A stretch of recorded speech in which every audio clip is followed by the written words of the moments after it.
Les collectivités territoriales du Burkina Faso sous délégation spéciale. Cette mesure a été prise par décret le mercredi 2 février 2022, signé par le lieutenant-colonel Paul-Henri Sandaogo Damiba. Il a ainsi procédé à la dissolution des conseils des collectivités territoriales et mis fin aux fonctions des membres des exécutifs locaux et au mandat des maires. Une telle mesure est un recul tout à fait significatif dans les réformes institutionnelles acquises sous le mandat du président Roch-Christian Kaboré. Et c'est un recul réel par rapport aux avancées démocratiques, notamment sur le chapitre de la décentralisation. Car en réalité, la junte au pouvoir au Burkina a besoin d'une forte centralisation du pouvoir. Les délégations spéciales n'auront pas d'autonomie juridictionnelle et même d'indépendance financière. Ça serait la centralisation du pouvoir à travers un mécanisme jacobien de prolongement du pouvoir central lors de Ouagadougou en tant que tel.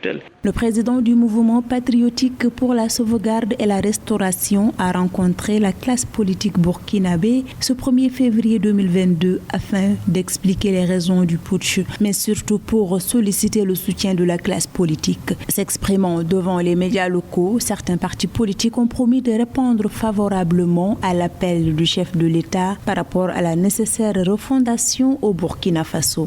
Et cela est dommage pour un pays qui a connu des avancées réelles en matière de décentralisation. La non-implication des populations dans le cas des prises de décision peut constituer déjà un obstacle considérable dans le cadre d'une approche consensuelle de la conduite de cette transition. Selon les revendications qui ont été soulevées au soir du coup de force perpétré contre le président Kaboré, l'évidence était que les Burkinabés n'ont pas été associés notamment aux questions sécuritaires.